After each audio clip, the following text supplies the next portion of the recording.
Man-hating judge tries to wreck husband. He retaliates. Reddit cheating stories, audio story. Where's all the money? She demanded, her voice shaking with anger. What money? I replied, playing dumb. All our money, she shouted, the frustration boiling over. We don't have any money, I said calmly. We're broke. Flat broke. Her face twisted in disbelief. Hey. Welcome to Reddit Cheating Stories, where we dive into jaw-dropping tales of betrayal, revenge, and justice. In today's story, a husband faces a biased, man-hating judge determined to ruin him, but he doesn't back down. Instead, he retaliates in a way no one saw coming. Grab your headphones and settle in. This is one story you won't want to miss. As Judge Claire Benson's gavel struck the bench, her ruling reverberated in my mind, dismantling my life piece by piece. Elaine Carter was awarded the house, while I was left with the mortgage and utilities. Half of the business I had built from the ground up was now hers. She kept her car. I kept the payments. Custody of the children? Gone. Weekends and 2 weeks in the summer were all I was granted. On top of child support, I was ordered to pay her $2,000 a month in spousal support for a woman who hadn't worked in 5 years. It wasn't just a ruling, it was a gut punch. As the judge pushed her chair back, preparing to leave, a surge of defiance rose within me. One word escaped my lips, a single syllable that would change everything. No. Judge Benson froze mid-motion, her face a storm of disbelief and fury. Her sharp eyes locked on mine, and the room seemed to hold its breath. Mr. Carter, she began, her voice icy and measured. You are aware this court has ruled, and you are obligated to comply, correct? Oh, I'm aware, I said, leaning forward slightly, a smirk tugging at my lips. But just because you've ruled doesn't mean it's over. You see, Judge, rulings can be appealed. And this one, it's an injustice begging to be overturned. Her fingers tightened on the bench, her knuckles widening, as if the wood might crack beneath her grip. You are testing my patience, Mr. Carter, she said, her tone clipped. And you, I countered, my voice steady, are struggling with a simple concept. Are you confused about the meaning of the word no? Because if you are, I'd be happy to define it for you. For a fleeting moment, her face went slack with shock before twisting into pure fury. Her glare could have melted steel, but I wasn't backing down. You will apologize immediately, she barked, or I will hold you in contempt of court. Well, at least you'd finally get something right today, I shot back, because I've got nothing but contempt for this sham of a trial. The courtroom fell into a stunned silence, my lawyer hissing frantic warnings in my ear. But I wasn't finished. Let's make it 30 days in jail, she snapped, her gavel slamming down. Oh, I didn't realize we were in a kangaroo court, I said deadpan. My lawyer looked ready to tackle me. You want to go for 60? Keep going, she snarled. You know, your dishonor, I began, with mock politeness. I think you'd be a lot less miserable if you... That's enough, my lawyer hissed, scrambling to stop me. But I wasn't done. Here's a thought, I said, raising a middle finger. Take this and shove it where? My lawyer's frantic attempts to silence me only fueled my rage. I raised my other hand, twin middle fingers held high.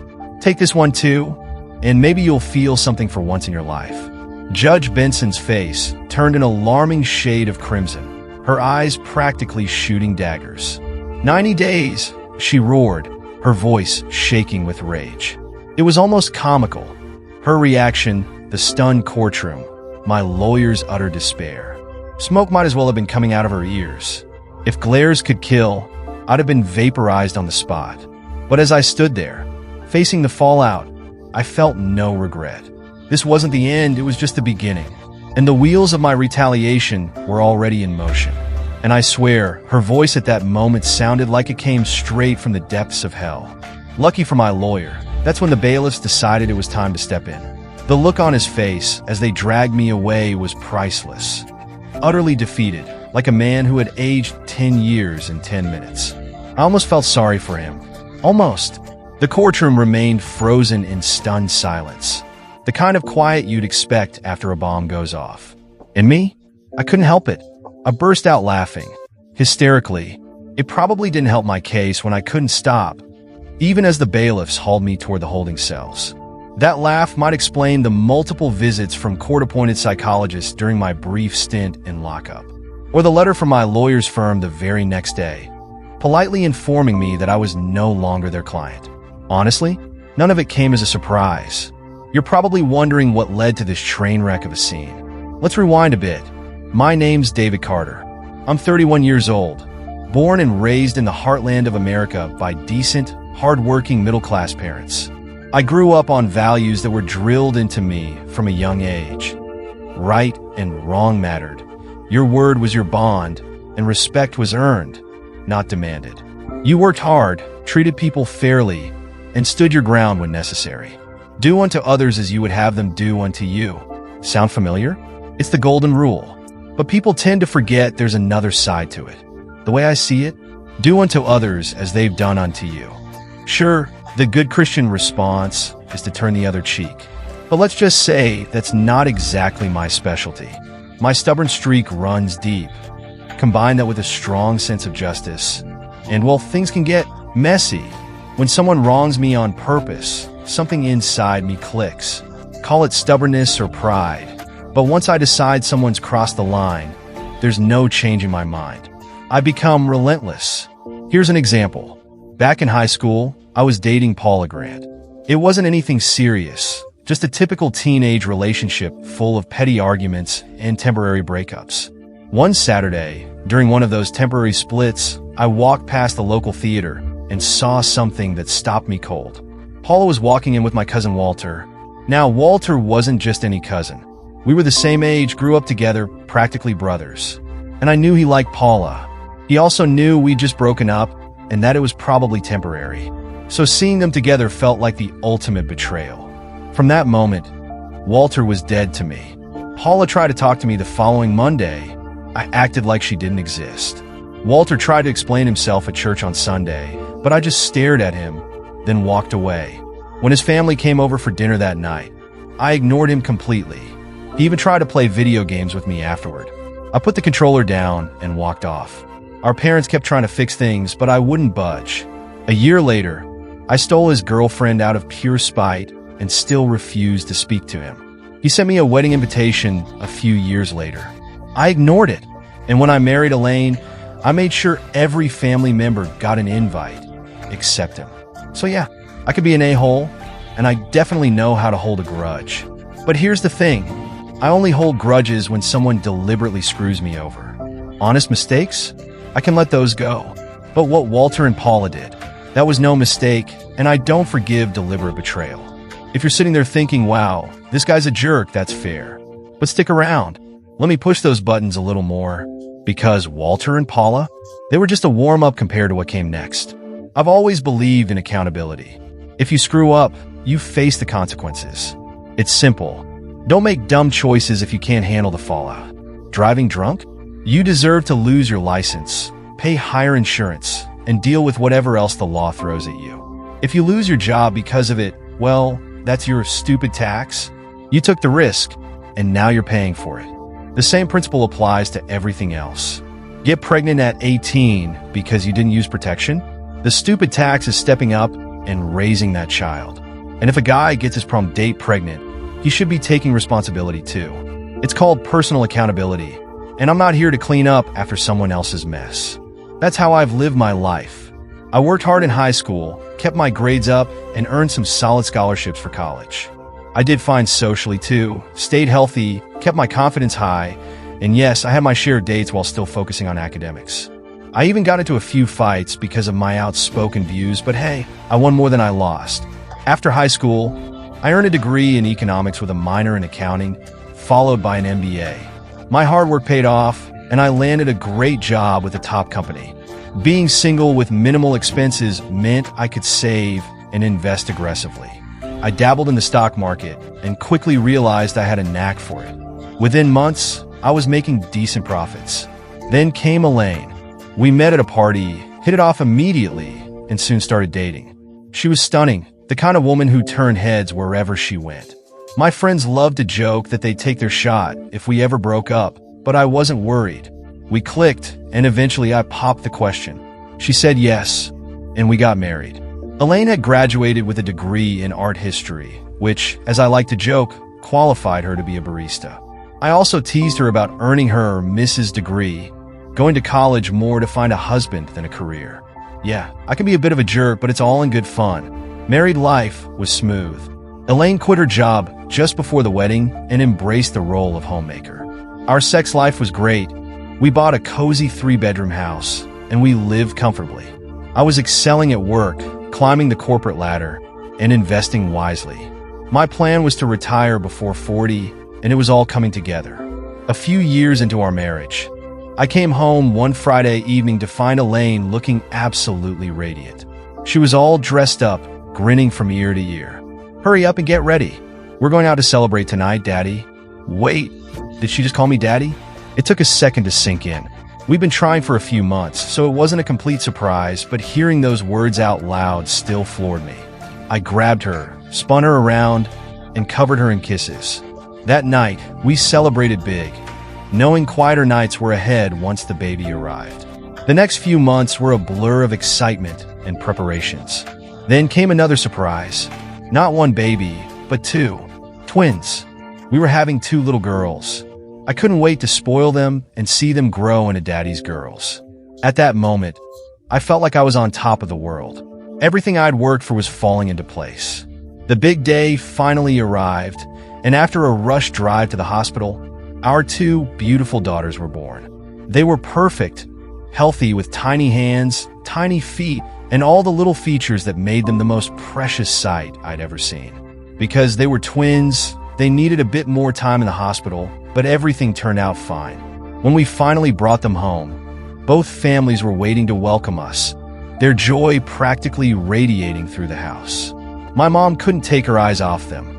Her happiness was almost overwhelming. She'd waited so long to become a grandmother, and now she had 2 granddaughters to spoil. Life shifted for us in a big way. I started realizing that my job at the large corporation, as financially rewarding as it was, kept me away from my family far too often. With Elaine at home caring for the girls, and us being in a stable financial position, I decided it was time to make a change. I left the corporate world and launched my own investment firm. I'd already been helping friends and family with financial advice and stock market strategies on the side, so making it official felt natural. With my certifications in hand, I reached out to my informal clients, who enthusiastically agreed to join me. That gave me a solid foundation, and soon, word of mouth brought in even more business. Within a year, my firm was thriving.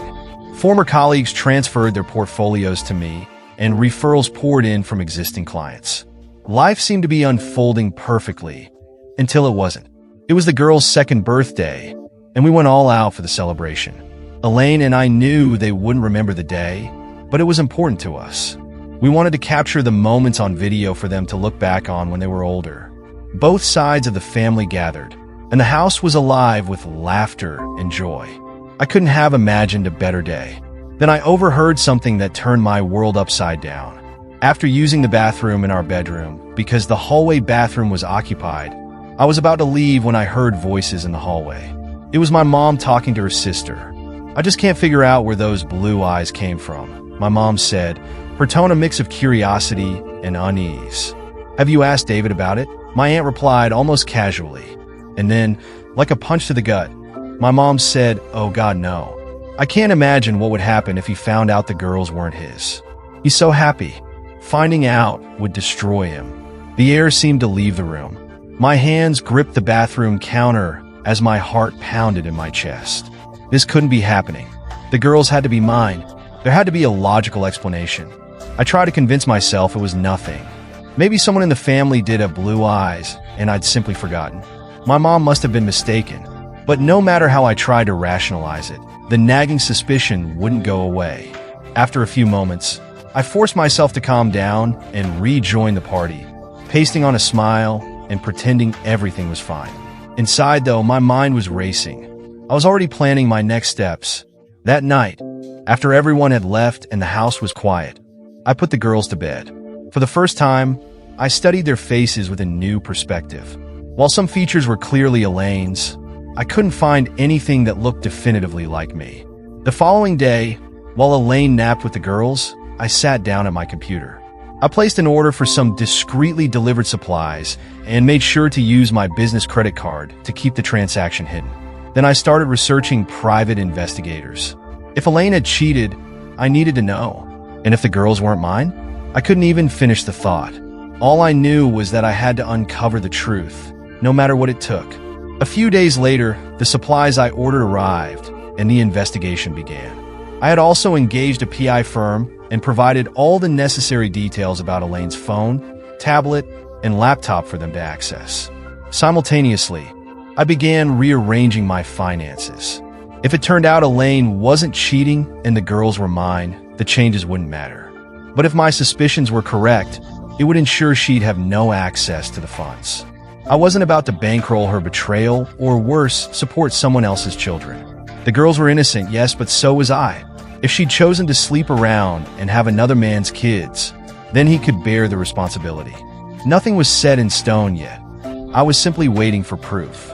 2 weeks later, a letter arrived at my office. I locked the door before opening it. The results hit me like a freight train. I broke down, sobbing for an hour. Deep down, I'd known they weren't mine, but a part of me had clung to the hope I was wrong. That hope was now shattered. The next day, I met with the PI, who handed over irrefutable evidence. It was her personal trainer, the one with the blonde hair and blue eyes. She was still seeing him a couple of times a week. Worse, she'd been bringing the girls to his apartment so he could spend time with his daughters. Audio recordings confirmed they both knew the truth about the girls' paternity. I scheduled a meeting with a divorce lawyer for the following afternoon. I wasn't naive. I knew the legal system would bleed me dry, but I wasn't going to roll over. The lawyer offered advice, which I immediately rejected. He explained how the law worked. I explained how I worked. He said it wasn't about fairness. It was about providing for the children. I told him her lover could handle that. I laid out my demands and walked out. I could tell he was beginning to regret taking me on as a client. Little did he know what I had in store. I instructed him to draft the paperwork, but hold off filing until I gave the green light. I might have let him believe I was considering reconciliation with Elaine. All right, fine. I outright lied. Over the next 2 months, I played my part convincingly. Elaine suspected nothing. God bless that junior year drama elective. It turned out to be the best investment of my life. By the time I was done, on paper, I was broke. I had zero net income and zero personal assets beyond the house and an old Chevy truck. The house still carried a heavy mortgage, and selling it wouldn't even cover the broker fees. As for the Lexus, technically it was owned by the company, not me personally. I'd also tucked away $10,000 in cash to tide me over for a few months. Elaine never saw it coming. That weekend, my cousin Howard and his wife Paula showed up unexpectedly. I explained to Elaine that they had visited me at the office weeks prior, confessed their wrongdoings, and apologized. I told her I'd forgiven them and decided to let it go. Truthfully, Howard and Paula had stopped by, and yes, they apologized. But there were a few minor details I conveniently left out. Paula's family has a reputation. Some members aren't shy about bending the law. A few of them are intimidating guys who don't mind settling disputes with their fists. Rumor has it, some work as enforcers. For a local group whose business practices are questionable. While I don't put much stock in gossip, these coincidences seem to work in my favor. Of course, that's just hearsay from people who aren't particularly fond of them. Completely unrelated, there was a news report a couple of days before Howard and Paula stopped by. A personal trainer at a local gym had been mugged after work. He tried to fight off 5 attackers, which in hindsight wasn't exactly brilliant. The attackers made off with his wallet, his car, and left him severely injured. A broken jaw, shattered nose, broken ribs, a fractured arm, a dislocated kneecap, and both testicles ruptured. The police reported no lead since the assailants were dressed in dark clothes, gloves, and ski masks. The blonde-haired, blue-eyed victim will spend weeks in the hospital. According to doctors, he'll recover fully after reconstructive surgery and extensive physical therapy, though his days of intimacy are almost certainly over. Adding to his woes, he'll soon discover his car was dismantled and sold for parts, his credit cards maxed out, his bank accounts emptied, and his identity sold on the dark web. That ordeal will haunt him for years. Oddly enough, Elaine seemed unusually glum for about a week after the incident. My best guess?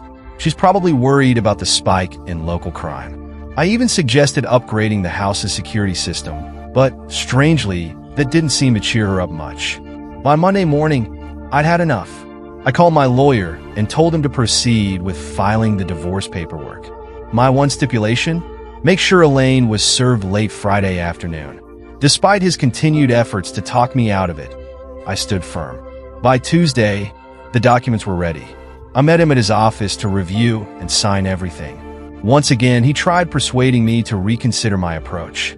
I played along, pretending to listen. I decided to let Elaine keep the house. I even threw in the investments. Of course, there was a condition. If she wanted to keep the house, the mortgage and utilities were entirely her responsibility. And the investments? Those accounts had been emptied over a month ago. I was happy to hand over 100% of absolutely nothing. Meanwhile, I'd been quietly preparing. Over the past couple of months, I'd relocated my tools and equipment from the garage and moved anything I wanted to keep from my home office. Larger items were stored at Howard and Paula's ranch, while smaller essentials were tucked away in a one-bedroom apartment I'd rented. Incidentally, the apartment complex was owned by an offshore LLC with an ownership structure that made tracing it a near impossibility. Friday morning finally arrived. I went to work as usual, but earlier that week, Howard had helped me stash my truck at the office. By mid-morning, I dropped off my car, jumped into the pickup, and drove straight to the bank. I drained every account, leaving behind a token $100 in checking and savings. After clearing out my safety deposit box, I drove everything to the ranch, adding the cash and contents to my stash of belongings. I wasn't about to risk opening a new box at another bank, nor did I want to create a paper trail through wire transfers. Cash would be far more useful for what lay ahead. If you're wondering why I trusted Howard and Paula so much, the answer is simple. The mortgage on their ranch is held by an offshore LLC with a, let's call it, intricate ownership structure. And while Howard and I have had our differences, family loyalty runs deep. In our family, you don't betray blood. That's a rule we all live by, and it was a relief to the whole family when Howard and I finally reconciled. By late morning, I returned to the house, parking a couple of blocks away. Checking the GPS tracker I'd installed in Elaine's car, I saw she was exactly where I expected, at the mall. I pulled into the driveway, wasting no time. Over the past couple of days, I had already packed most of my clothes and personal belongings, neatly stashed in the garage, ready for a quick getaway. I threw open the truck bed and started loading the boxes. Next, I went inside, heading straight for the bedroom. No time to pack methodically. I grabbed my clothes directly from the closet and dresser in armfuls, hangers and all, and carried them out. A few quick trips later, everything was in the truck. I didn't bother closing the garage or the front door behind me. As I was about to leave, my phone buzzed. Elaine. I glanced at the screen and smirked. She'd probably just had her credit cards declined at the register. A quick look at the GPS tracker confirmed she was on her way home. Laughing to myself, I tossed the phone onto the kitchen table, took one last glance around the house, and walked out. Moments later, I was several blocks away, safely out of reach. At my new apartment, I unloaded everything from the truck and began settling in. After a couple of beers and some time organizing, everything was in its place. I finally sank into my recliner, ready to unwind. That's when my new cell phone rang. Only a few trusted people had the number, and Elaine definitely wasn't one of them. Hello, I answered. She's been served. You'll have the video shortly, said the voice on the other end. Got it. Thanks, I replied, ending the call. 15 minutes later, the video landed in my email. Elaine's reaction? Priceless. Shock didn't even begin to describe it. The clip only captured the moment the papers were handed to her and the aftermath, where she crumpled to the floor like a rag doll. The server checked to ensure she was unhurt before walking away. Unfortunately, the video ended there. I would have loved to see her face when she read the divorce petition and discovered the DNA evidence and the proof of her affair. From that point on, everything crawled forward at an agonizingly slow pace. My phone started lighting up with calls, most of them from my old office. Apparently, Elaine had been hounding them relentlessly, refusing to believe I had resigned weeks earlier. Eventually, she escalated by showing up in person, demanding to see me. That stunt didn't end well for her. The police had to escort her off the property. Howard reached out a few times too. It seemed Elaine had been harassing him, trying to get through to me. By then, she must have realized the timing of his visit wasn't just a coincidence. Both Howard and my former employer filed restraining orders against her, forcing her to back off. It took another 2 weeks before my lawyer finally managed to contact her. To my surprise, she still hadn't retained legal representation. Money was tight. Her bank accounts were nearly empty, and all she had was whatever cash she carried in her purse. She was starting to rely on her parents for financial support. Meanwhile, I was enjoying a well-earned break, with no intention of making myself available to her, or leaving anything behind she could claim. Eventually, she did manage to hire a lawyer, and meetings were scheduled. I declined to attend, giving my lawyer clear instructions instead. My position was firm. Not a single penny more than what was already outlined. I heard the meetings were heated, and her frustration finally pushed things into arbitration. This time, I had to show up. It was quite the spectacle. "Where's all the money?" she demanded, her voice shaking with anger. "What money?" I replied, playing dumb. "All our money," she shouted, the frustration boiling over. "We don't have any money," I said calmly. "We're broke. Flat broke."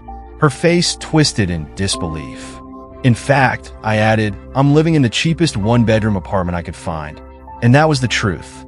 The apartment was cheap, mainly because I happened to know the owner of the complex. "Where's all the investments, the checking, the savings?" Elaine demanded, her voice climbing in pitch. "Gone," I replied with a shrug, feigning nonchalance. "I made a really bad investment. Did investing in a cheating wife count?" I wasn't entirely sure, but I decided to roll with it. "Lost it all?" "Well, that part wasn't a total lie. I truly didn't have a clue where all those offshore accounts kept their cash anymore."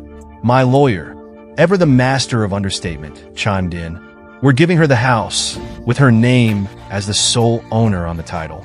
He delivered the news with all the enthusiasm of someone noting that at least the tornado hadn't set the debris on fire. Elaine exploded. "The mortgage is maxed out. I can't afford the payments." "Not my problem." Things spiraled downward from there. "Child support?" she demanded. "Not my kids, not my issue," I shot back. "Spousal maintenance?"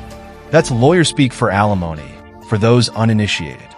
"No job, no income," I replied with a smirk. She wanted 70% of the liquid assets? Good luck finding those. 50% of the business? In her dreams. 50% of the retirement fund? What part of lost it all isn't clear to you? Arbitration was a train wreck, and that led us to our day in court. Presiding over the mess was Judge Claire Benson. Her reputation preceded her. The most man-hating, feminist family court judge you could imagine. Strangely, though, she was even harsher on men whose wives had cheated. If the husband had strayed, let's just say the gavel might as well be a warhammer. In short, I was doomed. Now, you might think I was about to get roasted for pretending there was no money, but you'd be wrong.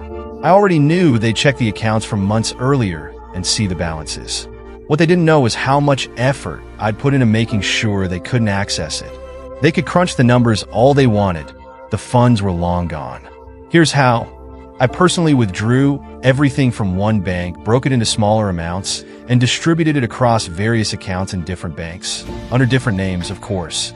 Thanks to Paula's family and their gag gift shop that specialized in highly convincing fake IDs. For entertainment purposes only, I had plenty of aliases to work with. My personal favorite ID? The one that said I was Jesus Christ. It made for hilarious pranks when someone exclaimed, "Jesus Christ," and I'd flash the card with a solemn nod. For a little extra cash, those IDs could conveniently omit the entertainment purposes disclaimer. After scattering the funds electronically into even more accounts, I'd ensured that tracking the money would require a fortune and years of work. By then, I'd be long gone. Fast forward to court. 60 days into my 90-day county jail stint, there I was again, sitting before the honorable or not so honorable Judge Benson. "Have you learned your lesson yet?" She sneered. "You mean the lesson about not marrying a cheating 304? I replied, smirking. "Yeah, I learned that one long before I ended up here." I was referring to your attitude in my court, she snapped, her forehead vein pulsing like a ticking time bomb. I mused, leaning back. Can't say I see anything wrong with my attitude, considering I'm being railroaded by kangaroos here. If looks could kill, I'd have been toast. Instead, I simply wondered how long it would be before her blood pressure reached a record-breaking level. You realize I can extend your stay in jail, don't you? The judge snapped. And since you seem determined to test my patience, I'm adding another 30 days to your sentence. Now, let's address why you haven't made your first 2 child support or spousal maintenance payments. Where's your lawyer? I couldn't help but raise an eyebrow. Funny, I was under the impression judges were supposed to be smart. Thanks for clearing that up. Her eyes narrowed dangerously, but I continued, undeterred. Let me break it down for you, step by step, in case this is hard to follow. I'll keep it at a 5th grade level, though honestly that might still be a stretch. By now, her face was practically glowing red, and I half expected smoke to start billowing from her ears. I pressed on, unfazed. I'm in jail. I have no access to money. Because I have no access to money, I can't send any. Since you're the one who put me here, maybe you can explain how it's your fault that the cash isn't flowing to the cheating 304 you're so determined to rob me for. Did you catch all that? Or do I need to slow it down for you? Predictably, her face darkened even further. Another 30 days tacked on. Add that to the original sentence and the first tantrum, and I was up to 90 days in county jail. Honestly, not the worst situation I'd ever been in. The food was awful, sure, but edible. I had a bed to sleep in, weights to work out with, and plenty of time to relax. My courtroom antics earned me a bit of notoriety inside, which quickly translated into allies. On top of that, Paula's family had a few friends in low places who kept an eye out for me. The only real hiccup came courtesy of one of Elaine's dumber cousins. His grand plan? Get himself arrested for something minor, so he could spend a week in jail teaching me a lesson. Unfortunately for him, word spreads fast. Before he even stepped into the yard, everyone knew exactly who he was and what he was trying to pull. His bad luck started immediately. First, someone accidentally ran into him while chasing a football, jamming an elbow into his gut. Moments later, a stray basketball caught him square in the head. The apologetic thrower helped him up, only to accidentally elbow him in the chin. Determined, he finally made his way toward me, ready to deliver a sucker punch. Unluckily for him, I wasn't born yesterday. I'd already gotten the heads up. The moment he stepped up behind me, I spun around and delivered a solid kick to his crotch. A perfect 65-yard field goal. He spent the next 2 days in the infirmary and avoided the yard entirely until his release. Lesson learned, I suppose. Fast forward, and there I was again, back in front of the Wicked Witch herself. Are you ready to apologize? She demanded. For what? I replied. For your vile outbursts in this courtroom. I shrugged. I honestly don't know what you're talking about. Her glare intensified. Maybe you can at least manage to keep a civil tongue this time and avoid extending your stay. Oh, so another judge is taking over? You were standing on my last nerve. Should I start stomping my feet now? By this point, I was genuinely considering submitting a suggestion to install EMTs in her courtroom. Her blood pressure had to be flirting with dangerous levels. Once again, you haven't made a single child support or spousal maintenance payment, she continued. You've also failed to pay the mortgage or utilities as ordered. Didn't we already cover this? I asked, exasperated. I'm in jail. I can't work. I can't make money. I can't pay anything. And let's not forget, those kids aren't mine. So why would I pay child support? She opened her mouth, but I wasn't finished. Second, my ex-wife is a cheating 304. Why should I fund her lifestyle? If she wants to sleep around, she can get a job and finance her adventures. Hell, she could start charging for it and make a decent living. Her jaw tightened, but I barreled ahead. And lastly, you gave her half the business. That should have left her with plenty of cash. Why not ask her where it all went? The room was dead silent as she glared at me, visibly debating whether to tack on yet another 30 days. At this rate, I might as well have reserved my own cell. Your Honor, Elaine's lawyer interjected, his voice tinged with exasperation. We've been unable to take possession of my client's portion of the business. It appears Mr. Nielsen sold the company to an overseas entity about 2 months before filing for divorce.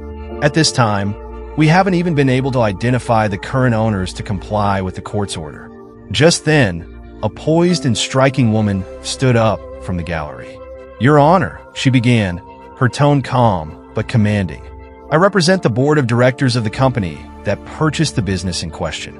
I have a motion to dismiss the ruling that awarded Mrs. Carter any share of this business. It is highly irregular to grant ownership of a company that isn't a party to the court proceedings." The judge raised an eyebrow, motioning for her to continue. Since the purchase was finalized before the divorce was filed, the woman explained, "This company has no legal connection to this case. Therefore, we reject any claim of ownership by Mrs. Carter." Elaine practically shot out of her seat. "But what about the money from the sale?" she whined. "The ownership transfer and payments were made overseas," the woman replied, her expression betraying no emotion. "I'm not privy to those details, but my understanding is that the funds never entered the U.S. As such, they are not subject to U.S. jurisdiction. Any claim to that money would need to be addressed with your ex-husband, likely in the country where the funds are held." Elaine's lawyer perked up. "And what country might that be?" The woman's composure didn't falter. "The initial transfer occurred in Sweden," she replied, "but to my knowledge, the funds were moved elsewhere shortly thereafter. I have no information on their current location." "Your Honor," Elaine's lawyer pleaded, his tone edging toward desperation, "my client is in dire straits. The house is in foreclosure after 3 months of missed mortgage payments. Utilities are on the brink of being disconnected. Her parents stepped in to help, but they can't keep up. She's found work as a waitress at a local diner, but it's nowhere near enough to cover the house expenses." The judge turned her icy gaze toward me. "Mr. Carter, you have 1 week to bring all payments up to date." "Oh, sure. No problem," I shot back, my voice dripping with sarcasm. "Let me just bend over and pull the cash out of my butthole." "Oh, wait, there's nothing there. Sorry, I'm physically unable to comply." The judge's lips thinned, but I pressed on. "Maybe I haven't made myself clear enough. I'm in jail. I don't have access to the money everyone seems to think I have. I can't work to earn money either. You all act like I've got stacks of cash tucked away in my cell. Ask the guards. They search it every week." The judge didn't flinch. "Mr. Carter, your lawyer can access your accounts and transfer the funds to your ex-wife." I crossed my arms. "First of all, as you can see, I don't have a lawyer. Second, what accounts? You keep talking about these phantom accounts, but where are they? I've told you. I'm broke, but you refuse to believe me. And even if these mythical accounts existed, do you think I've memorized the banking details? I'd need access to my financial records to provide that information. But none of this matters because those accounts don't exist. If you're so sure they do, why don't you provide the account numbers?" Her expression hardened. "What happened to the money in your checking, savings, and investments?" "As I've said before," I replied, my tone steady, "I made bad investments. I took risks and lost everything. And the money from the sale of your company?" she pressed. "The company was struggling due to those same bad investments," I said with a shrug. "I sold it for a low price and used the proceeds to settle debts. There's nothing left." The courtroom fell silent. The judge's icy glare lingered on me for a moment longer before she finally moved on, her frustration palpable. "There's nothing left. Mr. Carter, do you seriously think this court is going to believe that nonsense?" the judge asked, her voice sharp. I shrugged, unfazed. "I really don't care what you believe. If you think I'm lying, show me where I'm supposedly hiding all this money. What I think is she stole it all and is trying to screw me over while she screws her boyfriends. That doesn't even make sense." Elaine's lawyer shouted, his face turning red. "It makes as much sense as keeping me in jail, where I have no access to money, and then demanding I make all these payments you're asking for," I fired back. "Mr. Carter, are you aware that I can keep you in jail until you pay?" the judge snapped. I stared at her, raising an eyebrow. "All right, I'll humor you. Go ahead. Keep me locked up where I'm completely unable to follow your orders, while you keep demanding the impossible. Sounds perfectly logical." 3 months later, the predictable chaos unfolded. The house had been foreclosed on, Elaine had lost her Lexus, and she was now living with her parents. Unable to afford an apartment for herself and the girls, she was scraping by on a 30-hour-a-week diner job. The judge, under pressure, finally agreed to release me so I could start making payments. My new lawyer had worked out a deal, but there was a catch. I had to surrender my passport. They were still convinced I had hidden funds and labeled me a flight risk. I played along. I got a job at the local Taco Bell and moved in with Howard and Paula at their ranch. Unsurprisingly, I was being watched. It wasn't hard to spot the surveillance team parked on the road. They couldn't legally step onto the property. What they didn't know was that most of the money was already in my hands. For the next 3 months, I clocked in and out of my minimum wage job. Elaine had a court order to garnish my wages, but minimum wage didn't leave her much to take. Meanwhile, I was quietly executing my plan. While I'd been in jail, Howard had cleared out my apartment and distributed my belongings among our extended family. A few weeks earlier, several packages had been sent from them, all to the same destination. Over time, Paula's family and mine would visit the ranch for barbecues and gatherings. The surveillance team, focused on me, missed the quiet stops behind the sheds, where our guests discreetly picked up packages and loaded them into their vehicles. In the following weeks, those packages were repackaged and sent to their final destinations. I stuck to a strict routine: work, home, repeat. I never went out, never gave the surveillance team anything to latch onto. Elaine, however, couldn't leave well enough alone. She started showing up at Taco Bell, causing scenes and harassing me in front of customers. Eventually, management had to file a restraining order against her. I slipped a little cash to the manager to ensure I stayed on the payroll despite the disruptions. Whenever I needed to meet with my lawyer, she came to the ranch. We had frequent meetings, strategizing my next moves. Well, did anyone know the plan was already in motion? Oh, did I mention my new lawyer? Of course I did. She was the one who represented the new owners of my former company during that little court skirmish. After the case wrapped up, I decided to hire her as my personal attorney. She's not just a shark. She's more like a barracuda. Sleek, relentless, and absolutely vicious when the moment calls for it. She also has a surprising fondness for skinny dipping, particularly when I'm lounging naked by the pool. And yes, her appetite is formidable. What's that? You think it's unethical for a lawyer to sleep with her client? Let me remind you, she's a lawyer. Ethics? Morals? Those are foreign concepts. To most lawyers, scruples are just some obscure form of Russian currency, and morals sound like fancy wall art. Now about the money. Yes, I sold my company. No, I didn't sell it to myself. I made sure Elaine couldn't sniff out the sale or lay any legal claim to the firm. The sale was finalized overseas, and none of the money ever touched U.S. soil, meaning it was beyond the reach of any court order. The only way Elaine could get a piece of it would be if I deposited the funds in a U.S. bank. And let's be honest, that was never going to happen. It was a substantial sum. Add to that my investment accounts, which totaled around $10 million, and another $200,000 in cash, safety deposit boxes, and assorted accounts. I'd used a portion of that cash for my plans, but still had about $150,000 left. And no, I wasn't planning to take any of it with me when I disappeared. It was a perfect Saturday afternoon, and we were hosting another barbecue at the ranch. The preparations were done, the family was gathered, and the atmosphere was lively. Howard manned the grill while I handled the smoker. Emily, my barracuda, mingled effortlessly with the guests, her charm as sharp as her legal mind. Later in the day, Paula's uncle approached me. He thanked me for everything I'd done for Howard and Paula, expressing his appreciation for how our families had reconnected. After a pleasant chat, he handed me an envelope. Without even opening it, I passed it to Emily, who tucked it safely into her briefcase. As the evening wound down, I made a big announcement. The lien holder for the ranch had confirmed that the mortgage was paid in full. Howard and Paula now owned the ranch outright. The news sparked a round of cheers, and the celebration carried on late into the night. Emily left earlier than most. She had a flight to catch the next morning, departing from an airport in the neighboring state. She packed everything in her leased car and drove straight to the airport without stopping by her rented apartment. No one noticed the man slipping out of her back seat in the parking garage or the one casually walking 50 feet behind her as they made their way to the international terminal. After all, David Carter couldn't leave the country. His passport was with the court. But Mitchell Nelson? His passport raised no eyebrows.